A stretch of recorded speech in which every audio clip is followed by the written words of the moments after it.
Allez. Je suis Tiffaine Chabert. J'ai été enseignante en éducation musicale de 2001 à 2015 et je vais vous parler donc de mon expérience de 15 ans d'enseignement à l'éducation nationale dans le public. Alors Tiffaine, je vous ai invité parce que vous avez écrit une lettre que vous avez diffusée, une lettre à l'époque au ministre pour dire ce qui n'allait pas à l'éducation nationale. Et je voulais que vous nous parliez de cette lettre qu'on va commenter, détailler ensemble. Qu'est-ce qu'il y avait dans cette lettre ? Alors cette lettre était déjà pour soulager un petit peu ma colère vis-à-vis de l'éducation nationale, parce que j'ai énormément donné de ma personne sans aucune reconnaissance. Et en 2017, quand j'ai décidé d'écrire à Jean-Michel Blanquer sur mon expérience d'enseignante et sur mon expérience de maman, je lui ai fait état de constats, de souffrances, de manque de reconnaissance. Et donc j'ai établi tout un courrier à ce sujet. Alors, quand vous parlez, j'entends dans ce que vous dites qu'il y a deux sujets, il y a la souffrance, il y a le manque de reconnaissance. Expliquez, ce que je vous propose, c'est qu'on prenne le temps d'expliquer chacun de ces mots. Pourquoi, quelles sont les souffrances que vous avez vécues comme enseignante à l'éducation nationale ? Alors les souffrances, elles sont venues petit à petit, parce qu'en fait, j'avais la vocation d'être enseignante. Donc j'ai passé un CAPES d'éducation musicale, je suis musicienne, pianiste, chant lyrique, et j'avais vraiment envie de transmettre à mes élèves. Ce qui fait que j'ai vraiment tout donné avec passion.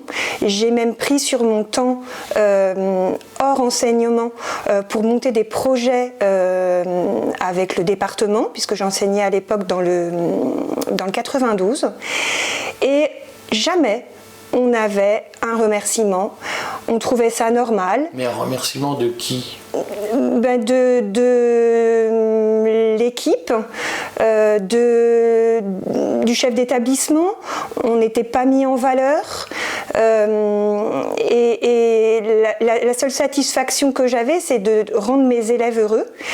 Mais à un moment donné, on a envie que les adultes s'intéressent à ce qu'on fait. Or, je travaillais avec des collègues, j'aimais bien faire des parcours transversaux, c'est-à-dire associer l'histoire et la musique, le français et la musique, les arts plastiques et la musique. Voilà. Et d'année en année, en fait, j'ai vu que je régressais. Et ça m'a beaucoup inquiétée. Mais ça veut dire quoi, régresser ? En fait, j'étais, sans être trop fière de moi, mais j'étais une bonne musicienne. Et en fait, à force de donner à des élèves à qui on en demandait le moins possible, avec un niveau d'exigence qui baissait d'année en année, je me suis mise à leur niveau. Et je me suis sentie régresser. Donc j'ai arrêté de faire du piano, j'ai fait des cours à leur niveau, même si j'essayais de les tirer vers le haut, comme on dit, et de ne pas rester juste sur la musique. Je les intéressais à la culture. Dans la pratique, pour qu'on situe un peu ce que vous nous dites, vous étiez enseignante dans quel type de structure ? Alors j'étais enseignante dans un collège public. Parisien ? Du 92, de l'Académie de Versailles. D'accord, donc 92, pour ceux qui ne savent pas, les provinciaux qui nous regardent, ce sont les Hauts-de-Seine, c'est-à-dire la banlieue. Vous étiez dans le côté chic des Hauts-de-Seine ou pas ? On va dire que oui, j'étais au Plessis-Robinson, il y a 2 collèges, et j'étais, on va dire, tombée dans le bon. Alors je dis tombée parce qu'en fait, c'était pas un choix. Et ça, c'est aussi une de mes critiques par rapport à l'éducation nationale, c'est qu'on est un numéro et qu'on a beau faire des vœux. Depuis que j'enseigne donc en 2001, je n'ai jamais eu mes vœux. Alors, expliquez ce que ça veut dire pour ceux qui... moi qui travaille à l'Éducation nationale, je sais de quoi il s'agit, mais pour ceux qui ne savent pas du tout ce que sont les vœux, est-ce que vous pouvez expliquer, quand vous dites « je n'ai pas choisi », c'est-à-dire que vous avez passé le concours, à la sortie du CAPES, vous avez été parachuté au Plessis-Robinson. Comment ça se passe techniquement, cette affectation? Est-ce que c'était près de votre domicile? Quels étaient vos vœux? Et comment s'est passé le fait qu'on n'ait pas respecté vos vœux? Oui, alors donc effectivement, donc j'ai eu le CAPES et j'habite Paris, donc je voulais enseigner à Paris ou tout proche. Donc Paris Centre. Paris Centre. Sauf que quand on débute, commencer à Paris, c'est mission impossible, à moins d'avoir des contacts. Donc en fait ce que j'ai fait valoir, c'est que mère de famille avec un mari qui travaillait dans le 92, j'ai fait valoir le rapprochement de conjoints. Votre mari travaille dans quel coin du 92? Travaillait, parce que maintenant il travaille à Paris, mais justement, mon mari travaillait à l'époque à La Défense. Donc, pour ceux qui ne connaissent pas le 92, La Défense c'est le nord du 92, c'est-à-dire l'ouest parisien, et le Plessis-Robinson c'est le sud du 92, c'est-à-dire le sud parisien. C'est ça. Pour ceux qui ne connaissent pas bien Paris, ça peut paraître anodin, mais ça représente 1 heure de transport de l'un à l'autre en moyenne. Voilà. Et sachant que nous habitons au milieu, puisque nous habitons à Paris dans le 15e, donc voilà. Et quand j'ai reçu mon affectation au Plessis-Robinson, j'ai pleuré. J'ai pleuré parce que je me suis dit, tout ça pour ça, travailler autant pour avoir le CAPES, un CAPES d'éducation musicale, il faut savoir que c'est beaucoup de travail, c'est un énorme dossier, c'est de la technique musicale, c'est de la dissertation. C'est un vrai niveau musical. C'est un vrai niveau musical qui n'est pas du tout valorisé par l'Éducation nationale. Et donc voilà, quand j'ai eu mon affectation, j'ai pleuré et je me suis dit comment je vais faire. Parce que c'était gérer ma vie de famille, mon mari à La Défense avec des horaires très lourds. Et vraiment, j'ai mis 2 ans à m'adapter à ce poste. Et ça veut dire quoi? Ça veut dire prendre mes marques, me faire à l'idée que j'ai été affectée là-bas pour un moment parce que je savais que c'était très difficile de demander une mutation et de changer comme je le souhaitais. Mais quand on est affecté au Plessis-Robinson, donc vous aviez plutôt demandé de 92, vous l'avez eu, mais pas celui que vous vouliez. Est-ce que vous êtes reçu par la DRH, comme on dit? Parce que le rectorat de Versailles est quand même pléthorique, il y a énormément d'agents, de fonctionnaires qui font de la paperasse. Oui. Est-ce qu'il y en a un qui reçoit les enseignants pour leur expliquer leur affectation, pour écouter les désirs, les doléances, est-ce que vous êtes bien dans votre poste, etc. Le problème est bien là. Il se trouve qu'on n'est pas une personne pour l'Éducation nationale, on est un numéro. Donc non, je n'ai pas été reçue par la DRH ou j'ai pas eu un accueil particulier en tant que jeune professeur. J'ai été parachutée à la pré-rentrée le 30 août, on m'a remis mon emploi du temps et j'ai commencé le 2 septembre ou le 5, enfin bon. Et c'est très douloureux parce que on a l'impression vraiment qu'on est un pion. Qui est déplacé à l'envi et qu'on ne le considère absolument pas. Donc vraiment j'ai souffert, puisqu'on revient à la souffrance, j'ai souffert de ce manque de considération de ma personne, mais des personnes en général, parce que ma lettre, elle était effectivement par rapport à mon expérience, mais par rapport à l'expérience de mes collègues aussi. Alors, expliquez-nous ce que ça veut dire. C'est-à-dire que quand j'ai écrit cette lettre, je voulais vraiment... je voulais échanger avec le ministre. malheureusement... il a 1 million de salariés sous ses ordres.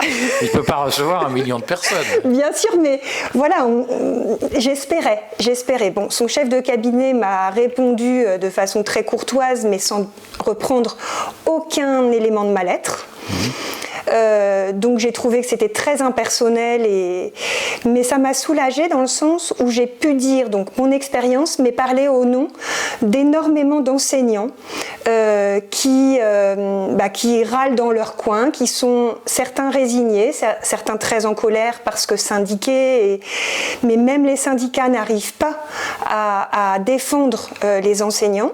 D'ailleurs, moi je m'étais syndiquée pour ma mutation, mais j'ai arrêté de me syndiquer parce que je trouvais que ça servait à rien du tout. Donc il y a vraiment un problème à l'éducation nationale, alors pour nous les enseignants, mais aussi pour les parents, et pour le système en général, les horaires, le planning, les enfants. Enfin, pour moi, aujourd'hui, je fais le constat que l'école s'est énormément dégradée. Alors comment vous expliquez ça ? Qu'est-ce que ça veut dire d'abord et comment vous l'expliquez ? Alors de l'intérieur, quand j'enseignais, je me suis rendu compte que le niveau des élèves baissait énormément. Et je dirais rien qu'en éducation musicale, je voyais leur niveau de français. Je voyais les fautes d'orthographe, le fait qu'ils n'apprennent pas leurs leçons, le fait qu'ils oublient leurs affaires, enfin... On voyait qu'ils étaient préoccupés par d'autres choses. Est-ce que c'était parce que l'éducation nationale valorisait davantage les matières nobles, c'est-à-dire français, maths, histoire, géo, et ne trouvait pas d'arguments pour dire aux élèves de travailler autant dans les matières dites secondaires, arts plastiques et musique. Est-ce que c'est ça ? Je ne sais pas, mais en tout cas, j'ai vu les élèves vraiment moins travailler et ils me rendaient un travail de moins bonne qualité. Vous l'avez vu sur une période de combien d'années ? J'ai travaillé au Plessis-Robinson, j'ai travaillé une dizaine d'années.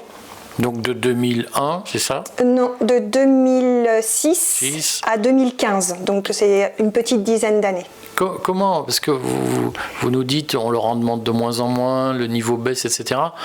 Concrètement, ça se manifeste par quoi on leur demande de moins en moins ? Le niveau d'exigence... Mais qui est fixé par qui ? Je pense par le système. C'est-à-dire que moi j'essayais dans ma propre classe de leur donner des objectifs relativement simples, mais j'attendais une certaine qualité.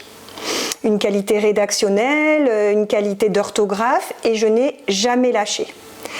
Ça m'a demandé une énergie folle. Mais c'était aussi pour ma personne parce que, comme je vous l'ai dit tout à l'heure, je me sentais régressée.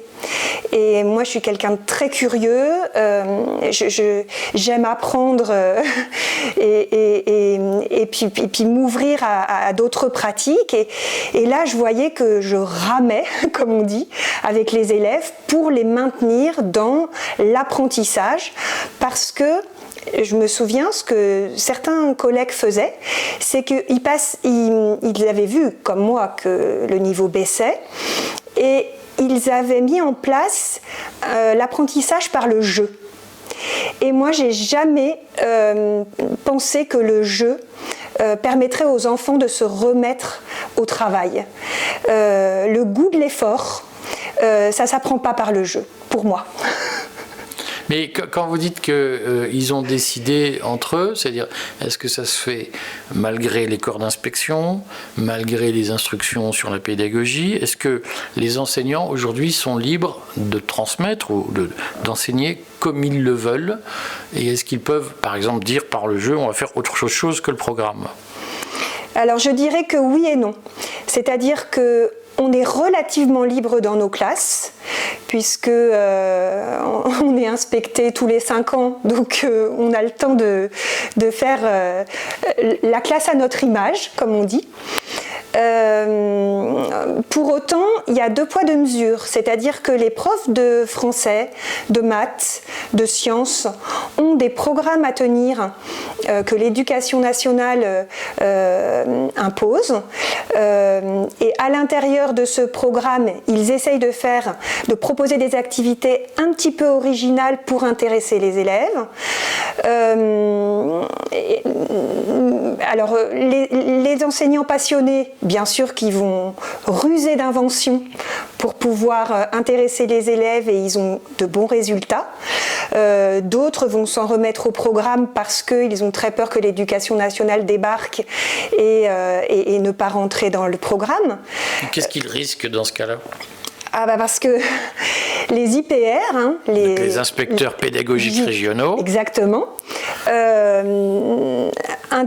viennent inspecter les enseignants, et la moitié d'entre eux n'ont jamais enseigné et ou ne connaissent pas la réalité du terrain. Donc ils se permettent de rendre des rapports loin d'être élogieux, ou en tout cas très critiques, et les enseignants ne le méritent pas. Ça veut dire, vous, par exemple, est-ce que vous avez été inspecté ? Alors, j'ai été inspectée une fois. Comment ça s'est passé ? Et il se trouve que j'ai eu de la chance, parce que on m'a dit que je menais très bien ma classe, que mes cours étaient très intéressants, et qu'il y avait matière à progresser, dans le sens où j'avais entendu que peut-être je pourrais être formatrice, peut-être je pourrais faire d'autres choses. J'ai attendu mon rapport d'inspection que je n'ai jamais reçu. Mais comment ça s'explique ? Comment vous savez qu'il était bon alors ? Parce que j'ai eu un entretien avec l'IPR juste après, qui m'a vraiment encouragée dans ce que je faisais. Et puis qui m'a vraiment laissé entendre que je pouvais aller plus loin. Et vraiment, j'étais contente. Je me suis dit, il va y avoir une répercussion sur ma note, parce qu'on a des notes à l'éducation nationale sur mon échelon. Qui servent à la carrière, à la progression de carrière. Exactement. Et en fait, rien de tout ça. Rien de tout ça. Est-ce que c'est une frustration ? Oui. On en revient au manque de reconnaissance, parce que le fait d'avoir une bonne note, le fait de gagner un échelon, ou en tout cas de monter plus vite, ça revient à dire merci pour ce que vous faites. Or, jamais on a un merci, jamais. Est-ce que vous pensez, parce que je vais le dire comme ça, oui. Quelque chose me trouble dans votre explication, de présentation, c'est que vous ne parlez jamais du chef d'établissement. Ça sert à quoi un chef Parce que spontanément, beaucoup de Français se disent, le chef d'établissement, il chapeaute. Oui. Et en fait, vous nous parlez de plein de gens, mais le chef d'établissement est absent. Oui. Comment ça se fait ? Eh bien, le chef d'établissement, on le voit peu. On le voit réellement au conseil de classe, et il est accessible quand on a un problème. Mais quand je dis un problème, c'est un problème majeur de comportement d'élèves ou d'exclusion, voilà. Mais il n'interfère pas spécialement dans la qualité des enseignants, le niveau des élèves. Lui, il est là pour faire régner un certain ordre, bien que certains chefs d'établissement taisent des difficultés qu'on a au sein des établissements, dans les cours de récréation ou dans les classes, pour ne pas faire une mauvaise presse à leur collège ou leur lycée. Et donnez-nous un exemple, qu'on comprenne ce que ça veut dire. Alors là, c'était pas dans mon collège en particulier, mais j'ai eu un retour dans un lycée parisien, même dans 2 lycées parisiens, d'élèves qui étaient harcelés Donc là, ça méritait d'aller jusqu'au chef d'établissement parce qu'il y avait des choses très très graves. Et on a fait comprendre aux parents qu'il fallait que l'enfant se fasse aider à l'extérieur. Et il n'y a pas eu spécialement d'enquête et de soutien de l'élève. Et comment vous savez ce qui est arrivé à ces élèves finalement? Oui. Oui, je sais ce qui est arrivé à ces élèves. L'élève à laquelle je pense a quitté l'établissement, est tombé dans une grosse dépression et a fini son année avec le CNED. Les parents ont bataillé pour trouver un autre établissement et elle s'est retrouvée à une demi-heure de chez elle, mais ça a été vraiment une libération. Quant à l'autre élève, il avait été donc tapé dans un couloir et ça s'est juste réglé entre la prof principale et les parents la prof principale a dit aux parents qu'ils en faisaient un peu trop. Voilà.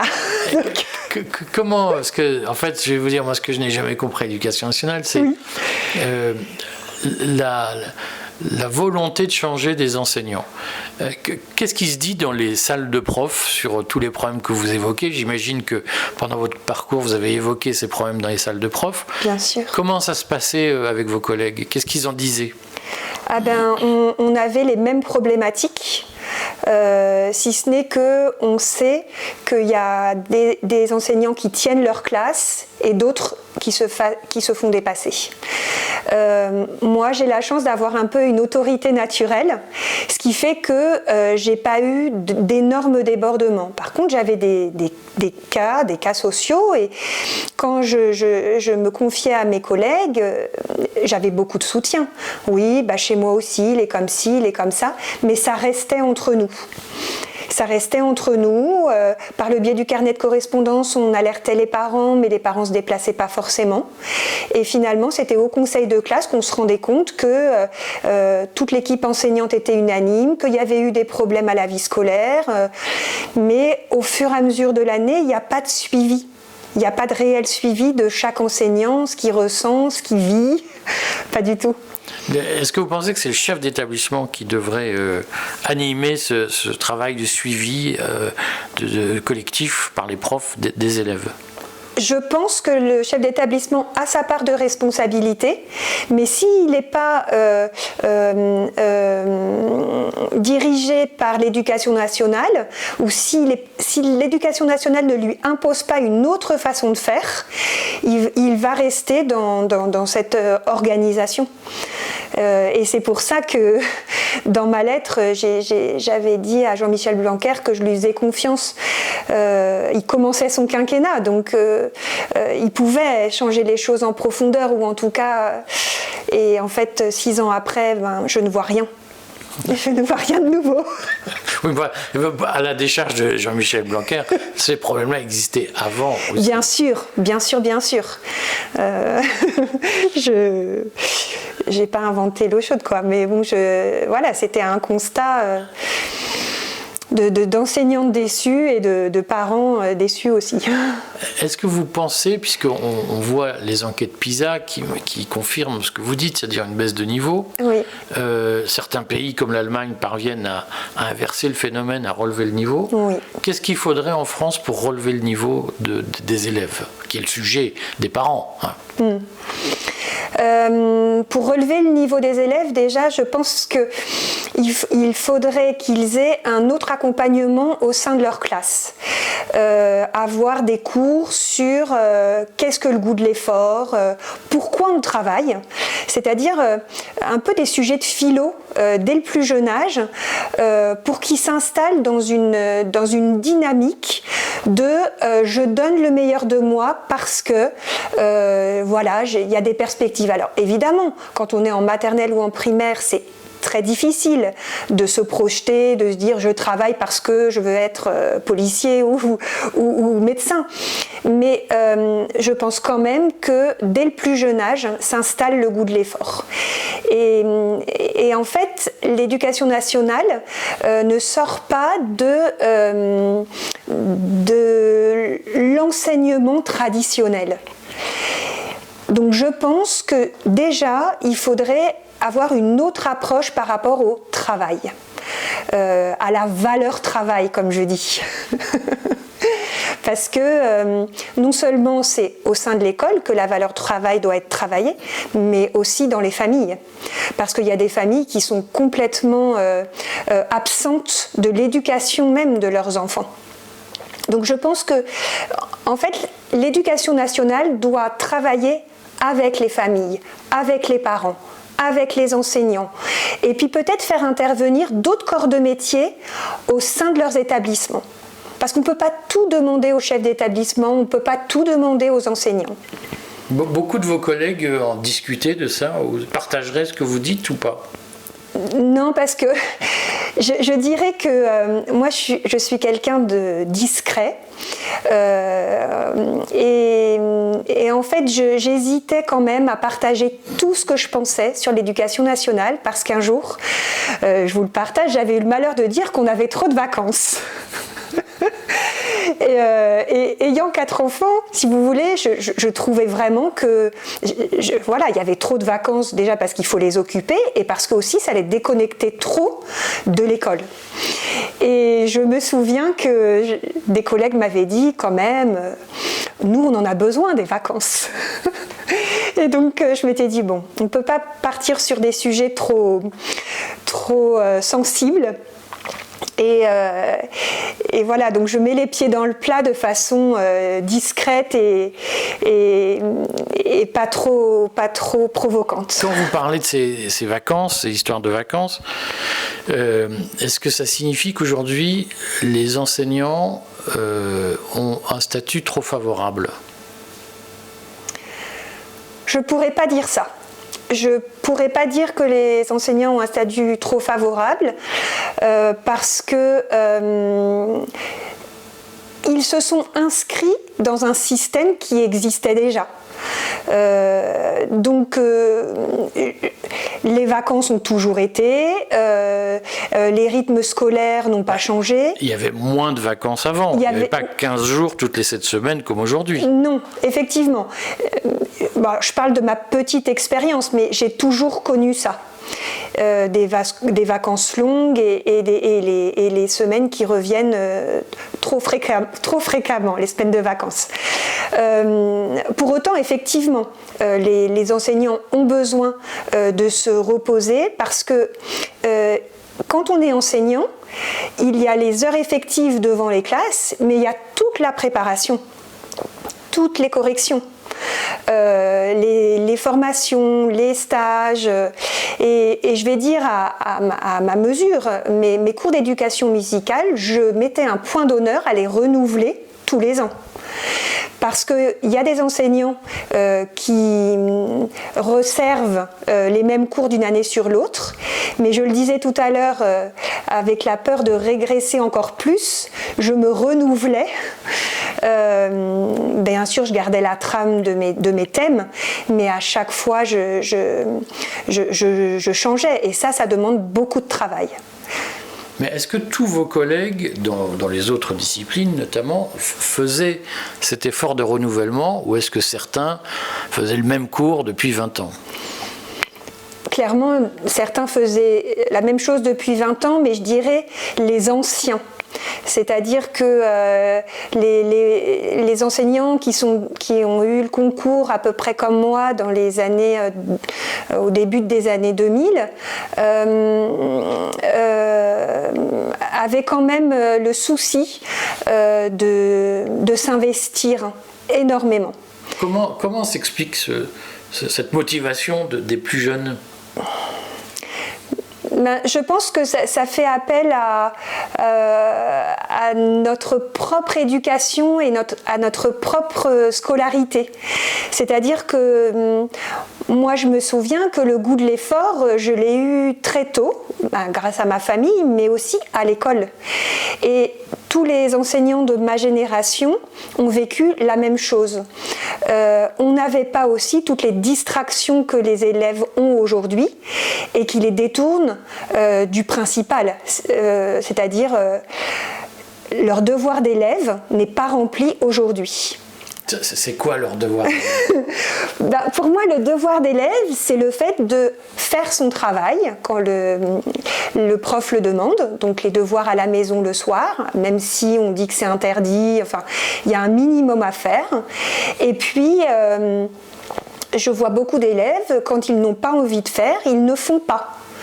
Et l'enseignant dans sa classe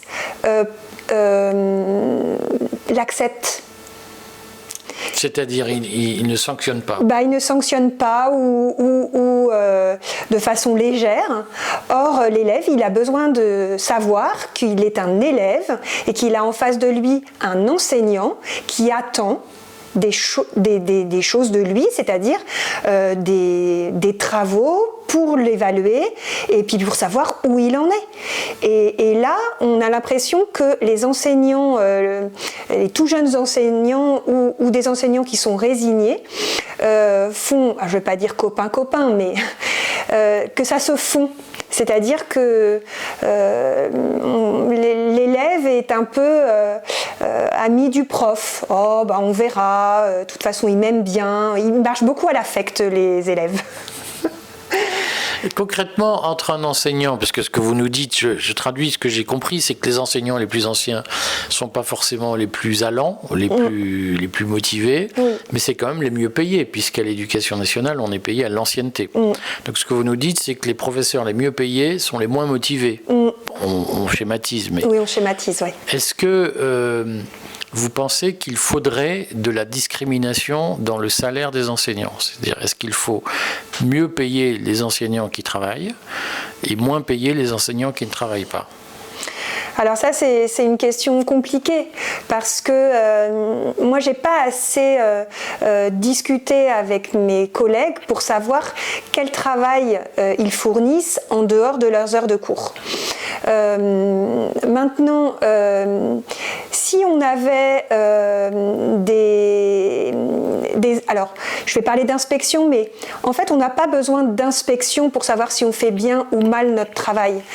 C'est plutôt que si on avait un formateur qui vient nous voir de façon régulière et qui donne son avis, mais dans un échange, pas du tout dans une évaluation, permet de voir si l'enseignant se donne à fond, si l'enseignant est résigné, si l'enseignant est en souffrance. Et à ce moment-là, peut-être on peut réévaluer, est-ce que c'est la grille des salaires, est-ce que c'est des primes, est-ce que je ne sais pas. Mais il faut une autre façon de suivre les enseignants. Aujourd'hui, chacun est livré à soi-même, à lui-même. Vous, sans indiscrétion, vous étiez payé combien? Quand vous avez quitté l'éducation nationale, donc en 2017, vous étiez payé combien en salaire net? Alors, je n'ai jamais enseigné à plein temps parce que la charge de vie de famille m'a fait prendre des temps partiels. Mais si j'avais enseigné à plein temps, j'étais à 1800-1900 euros net. Un plein temps, c'est combien d'heures devant élèves chaque semaine? C'est 18 heures pour les capétiens et 15 heures pour les agrégés et qui ont un petit peu plus. D'accord. Dans la pratique, si vous aviez été débordé par vos classes, si vous étiez senti en difficulté, vous étiez prof de musique, donc on le sait, souvent les profs de musique sont chahutés, ça fait partie des tartes à la crème sur l'école. Comment un prof débordé par sa classe peut être aidé? Est-ce que l'institution s'occupe de lui?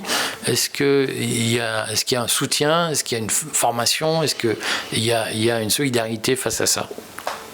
Alors justement, j'ai eu des cas d'enseignants en difficulté, mais on savait qu'il y avait potentiellement des aides, mais on ne savait pas à quelle porte frapper, ni quel téléphone appeler.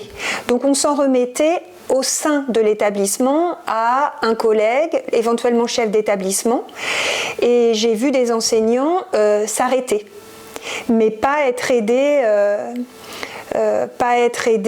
pour revenir. Ils sont revenus après un arrêt maladie où ils se sont mis à temps partiel, mais il n'est pas du tout. Enfin, à l'époque, alors c'était pas il y a si longtemps, mais moi je ne savais pas qui appeler si j'étais en réelle souffrance.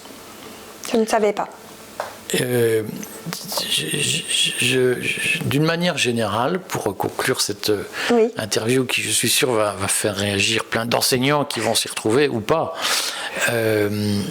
est-ce que vous diriez que les rapports humains au sein de l'éducation nationale, entre enseignants, dans les rapports d'employés, si j'ose dire, les rapports professionnels, est-ce qu'ils sont plutôt sympathiques, empathiques, ou plutôt brutaux ou violents?